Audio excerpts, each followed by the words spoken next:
Assalamualaikum warahmatullahi wabarakatuh. الله لا إله إلا هو الحي القيوم. Spirit, be here with me. My dear listener, আশা করছি আপনারা সকলেই ভালো আছেন, সুস্থ আছেন। তো সকলের ঈদ কেমন কাটলো? আশা করছি আল্লাহর রহমতে সকলেই নিজের প্রিয়জন ও ফ্যামিলির সাথে ঈদটাকে সুন্দরভাবে উপভোগ করেছেন। তো আজকের এই রহস্যময় পৃথিবীর কৌতূহলের চ্যানেলটিতে সম্প্রতি 5K ফ্যামিলি টান হয়েছে। তো তার জন্য সকলকে জানাই বুক ভরা ভালোবাসা ও মন ভরা দোয়া, ভালোবাসা অবিরাম। তো আজকে রহস্যময় পৃথিবীর কৌতূহলে আমি নিজে একটি ঘটনা উপস্থাপনা করব, আর সেই ঘটনাটি আমি নিজেই কালেক্ট করেছি আমার এলাকার পাশ থেকে, আর সেই ঘটনার সাক্ষী আমি নিজেই। এটি একটি বাস্তব ঘটনা। তো এই ঘটনার মাঝে লুকিয়ে আছে কিছু টুইস্ট এবং লোমহর্ষকর ভয়ানক একটি জিনের ঘটনা। তো বেশি কথা না বাড়িয়ে চলুন আমাদের আজকের এই 5K স্পেশালের ঘটনাটি জেনে আসি। আর ঘটনাটি আমার একজন কাছের মানুষের কাছ থেকেই আমি কালেক্ট করেছি। তো বেশি কথা না বাড়িয়ে চলুন ঘটনায় ফেরা যাক। তো বন্ধুরা, ঘটনাটি যেরকমভাবে লেখা আছে আমি আপনাদের মাঝে সেরকমভাবেই এখন উপস্থাপনা করছি। আসসালামু আলাইকুম। একটা সত্যিকারের ঘটনা।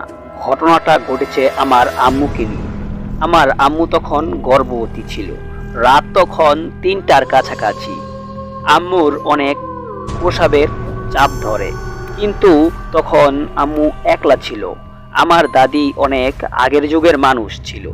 তিনি আমার আব্বুকে বলেছে এই সময় বউয়ের পাশে থাকাটা ভালো না।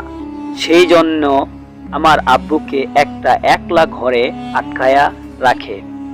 আর তখন সবাই গভীর ঘুমে আচ্ছন্ন। আম্মু প্রসাবের চাপ সহ্য না করতে পেরে একলা একলা বাথরুমে যায়। আর সেই বাথরুমটা ছিল একটা জঙ্গল পেরিয়ে একটা হিন্দু বাড়ির পাশে। আর সেই বাথরুমটা একটা পরিত্যক্ত জায়গায়, পরিত্যক্ত বাথরুম। আম্মু জঙ্গল পার হয়ে ওই হিন্দু বাড়ির টয়লেটে ঢুকে। বাথরুমটা ছিল পরিত্যক্ত। আম্মু টয়লেটে বসতে পারতেছিল না। হঠাৎ আম্মু অনুভব করলো যে তাকে কে জানি জোর করে টয়লেটে বসালো। তখন আম্মুর পেটে আমার বড় বোন ছিল। জোর করে বসাতে চাইলে আমার আপুর ঘাড় মটকে যায়, যেটা আমার আম্মু তখন বুঝতে পারে না। আর আম্মু ওই জায়গা থেকে চলে এসে ঘরে চলে আসে। আর কাউকে এই ঘটনার ব্যাপারে কিছুই বলে না। চুপ করে সেদিন রাতে ঘুমিয়ে পড়ে। আর তার জীবন কাল হয়ে দাঁড়ায় সেই ঘটনাটা। তখন কিছুই বুঝতে পারে না। আম্মুর যখন ডেলিভারির সময় হয় তখন তাকে সবাই হসপিটালে নিয়ে যায়। হসপিটালে নিয়ে যাওয়ার পর ডেলিভারি ঠিক মতো হয়, কিন্তু আম্মুর বড় মেয়ে আর বেঁচে নাই। তার নাক থেকে রক্ত ঝরতেছিল। আর ডাক্তার বলেছে আপু আর বেঁচে নাই। সবাই কান্না করতেছিল। আর তার বড় মেয়েকে কবর দিয়েছে, কিন্তু জানাজা পড়ায় নাই। আর যারা জন্মের সময় মারা যায় তাদের জানাজা করায় না। আর তখন ওই জিনটা আম্মুর শরীরে ভর করে। তারপর আমার আরেকটা ভাই মারা যায়, ওই জিনটাই মারে। তো এই জিনটা এখনো আমার আম্মুর শরীরে ভর করে। আমরা আমার আম্মুকে ডাক্তার কবিরাজ দেখিয়েছি। কবিরাজ বলেছেন এই জিনটা যদি আমার আম্মুর শরীর থেকে ছাড়ানো হয় তাহলে আম্মু মারা যাবে। আর এই জিনটা এখন আর কোনো ক্ষতি করে না, আসে এখনো মাঝে মাঝে আমার আম্মুর উপর ভর করে। দেখতে খুব ভয়ানক। তখন আম্মু খুব খারাপ বিহেভিয়ার করে, আচরণ করে, এই হাসে, এই কান্না করে। এই ঘটনাটা এখনো চলমান। তো আমার ঘটনাটা এখানেই সমাপ্ত। তবে আমার আম্মুর জন্য এবং আমার জন্য সকলেই দোয়া করবেন যেন অতি শীঘ্রই আমার আম্মুর সুস্থতা আল্লাহ তাআলা যেন দান করেন এবং সুস্থ হয়ে যান। তো রহস্যময় পৃথিবীর কৌতূহল দীর্ঘজীবী হোক।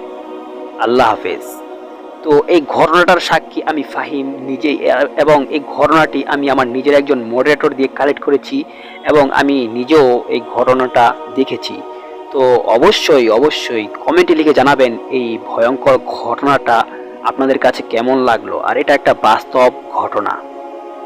আর হ্যাঁ, আপনি যদি আপনার ঘটনা বা আপনার কাছের কারো ঘটনা শেয়ার করতে চান তাহলে আমার জিমেল অ্যাড্রেসে পাঠিয়ে দিতে পারেন। আর ইমেলটি হচ্ছে faimashraf10@gmail.com। এই ইমেলে আপনার সমস্ত ঘটনা লিখে পাঠিয়ে দিন। আর হ্যাঁ, অবশ্যই ভালো থাকুন, সুস্থ থাকুন, নিজের খেয়াল রাখুন। যেখানেই থাকুন 5 ওয়াক্ত নামাজ পড়ুন। যদি আপনি মুসলিম হয়ে থাকেন অবশ্যই 5 ওয়াক্ত নামাজ পড়ুন, কেন নয় নামাজ হচ্ছে বেহেশতের চাবি। তো রহস্যময় পৃথিবীর কৌতূহল থেকে সকলকে জানাই 5K ফ্যামিলির শুভেচ্ছা ও অভিনন্দন। আল্লাহ হাফেজ।